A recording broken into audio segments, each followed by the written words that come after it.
दोस्तों, श्रीमद् भागवत गीता जिंदगी जीने और जिंदगी को आसानी से आगे बढ़ाने वाला वो जीवन सार है जो आपको जीवन में हमेशा मजबूत और सफल बनाता है।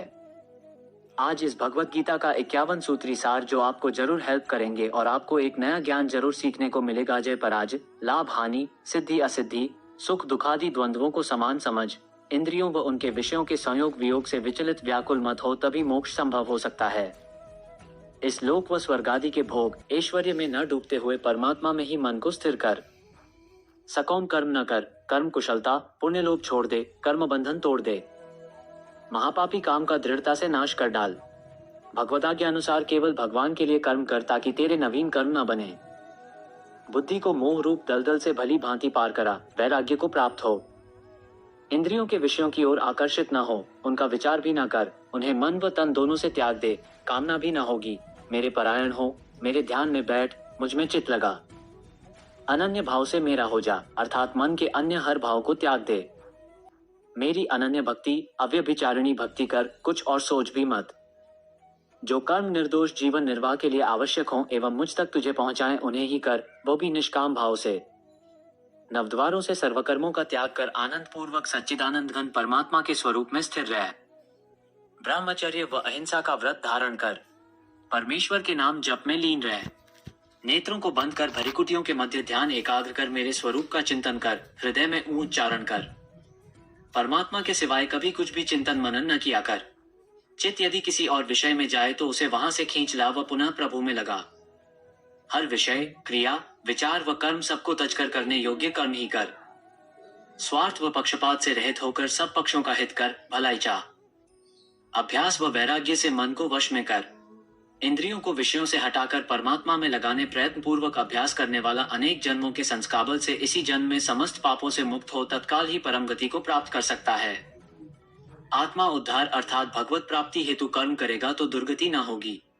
श्रद्धावान होकर अंतरात्मा से भी मुझे निरंतर भज तो दुखों के घर व क्षणभंगुर पुनर्जन्म को प्राप्त न होगा।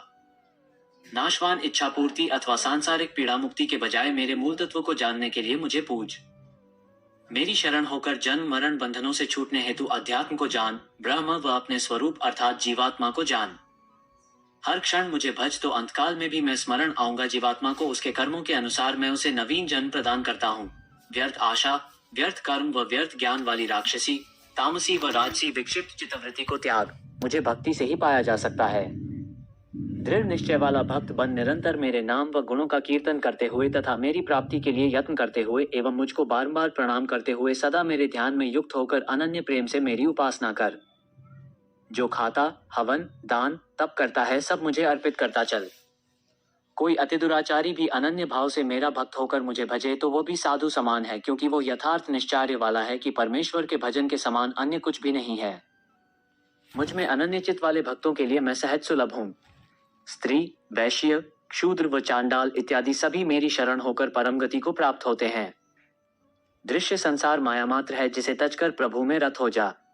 निरंतर मुझ में मन लगा, मुझ में प्राणों का अर्पण कर। मेरी भक्ति की चर्चा द्वारा आपास में मेरे प्रभाव की चर्चाओं एवं गुण सहित मेरे प्रभाव की चर्चा से निरंतर प्रसन्नता बढ़ा, मुझ में निरंतर रमण कर।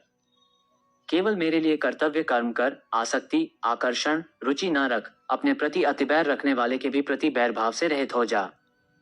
अभिमान त्याग, पेड़ पौधे, पशु पक्षी इत्यादि किसी भी देहधारी को किसी भी प्रकार न सता। इस व अन्य लोकों के भोगों सहित जन्म, जरा व मृत्यु इत्यादि में दुख व दोषों का बार विचार कर। स्त्री, पुत्र, धनादि के आकर्षण त्याग। विषयासक्त मानवों के समुदाय में प्रेम न रख।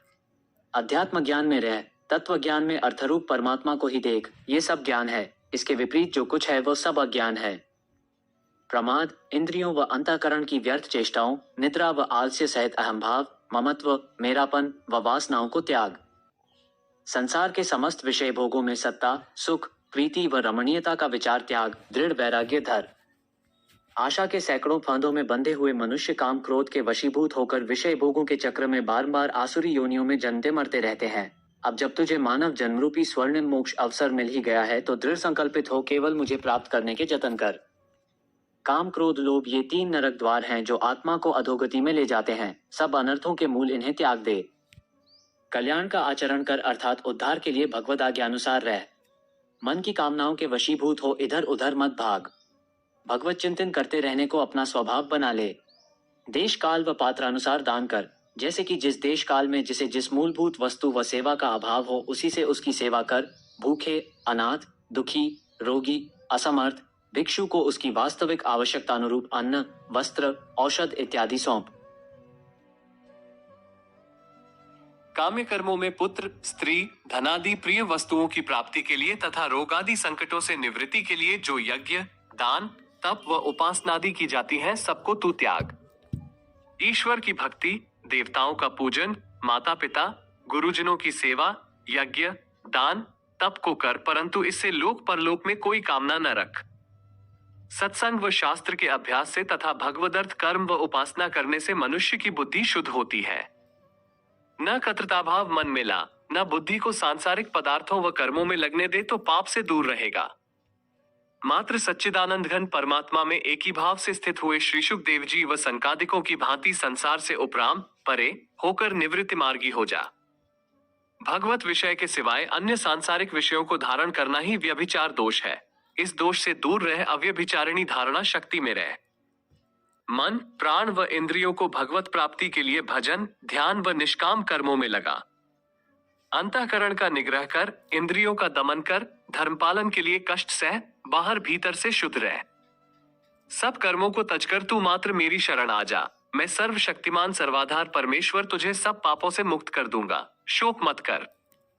इस गीता को निष्काम भाव से जो मेरे भक्तों में अर्थ व व्याख्या द्वारा प्रेम पूर्वक पढ़ेगा, प्रचार करेगा, वो मेरा भक्त होगा। शुभ कर्म शीघ्र कर डाल।